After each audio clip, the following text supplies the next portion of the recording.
Hello my dear Armenians, these are the news from Western Armenia, especially for you. The road to restoring Western Armenian statehood, Armenak Abrahamyan speaks out. In search of his roots, Vartan Sukiasian's personal return to Arabkir. We stand in mourning with the Armenian people, Russian embassy in Eastern Armenia. That road will never be built. How Gasparian Demirchyan stopped the Azerbaijan Nakhijevan road.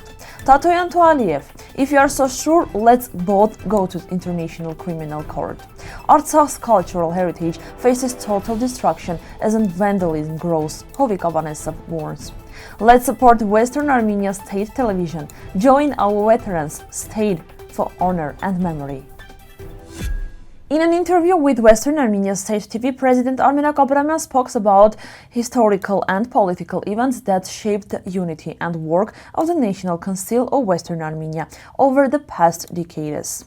He explained that the idea of forming the International Council began about 20 years ago during the Artsakh liberation period, when fighters in Shushi came together with strong trust and unity. This led to the official declaration on December 17, 2014.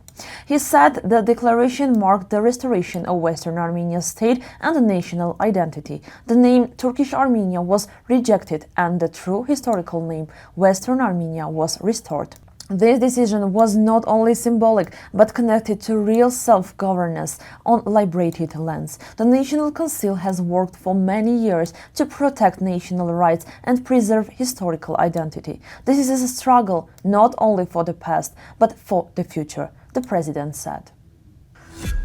Journalist and writer Vartan Sukiasian, born in Philadelphia and now living in Yerevan, traveled to Western Armenia to discover his family roots.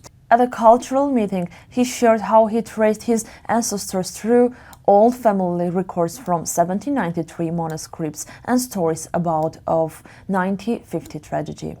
His journey took him from the homes of Arabkir to the church of Akhtamar. Every stone reminded me how deep our roots are, he said, calling the trip not just a memory, but a continuation of his heritage. On December 7, 1988, a devastating earthquake struck northern Armenia. According to official data, 25,000 people lost their lives. Gyumri, Vanadzor and over 300 villages were destroyed. The city of Spitak was completely ruined. About 1 million people were affected and 40% of Armenia's territory suffered damage. In 2050, a monument was built in Spitak to honor Soviet soldiers who helped during the disaster. The Russian embassy stated that they mourn together with the Armenian people in memory of the victims. In the 1970s to 80s, Haydar Aliyev tried to build a road through Meghri to connect Azerbaijan with Nakhijevan. This would have increased Azerbaijani influence in Zangezur.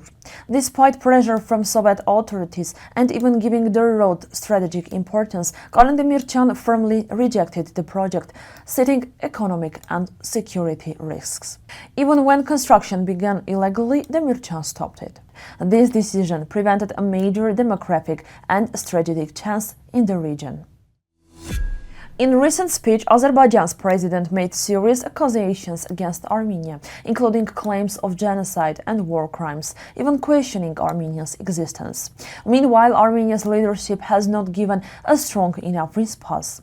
Experts say this issue must be taken to the International Criminal Court, which can investigate crimes after 2002, including the events of 2016, 2020, 2022 and 2023. Human rights defender Tatoyan stated, "If you believe we committed so many crimes that let both of us go to the International Criminal Court. This is seen as a strong legal response to prove the truth with facts." The ombudsman for Artsakh cultural heritage, Hovik Avanesov, reported that the destruction of Armenian monuments by Azerbaijan is increasing. Satellite images confirm large-scale damage and demolition of cultural sites. Fires have also destroyed ancient cemeteries and churches in several regions. Not only Christian but also Islamic monuments are being targeted. Archaeological sites including Azerbaijan cave are also at risk. According to Avanesov, the real goal is to completely erase the Armenian presence. He called on international organizations to move from words to real action. Western Armenia TV continues to work with new ideas and clear values. It doesn't do self-promotion. It shares history, culture, and political news about Western Armenia.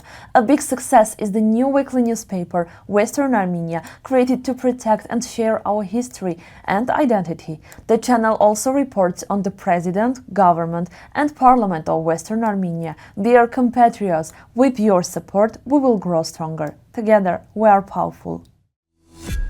French veterans and Armenian volunteers have joined as the keepers of memory. If you are 18 to 70 years old and have some free time, you can join them. Honor Homeland Brotherhood. Your duty will be to raise the flag of Western Armenia during official and memorial ceremonies, honoring Armenian soldiers and volunteers who protected people from 1916 until today. For more information, contact President Din Ghazarosyan. If you have any questions or want to learn more, you can visit our official link. Thank you for watching. See you tomorrow.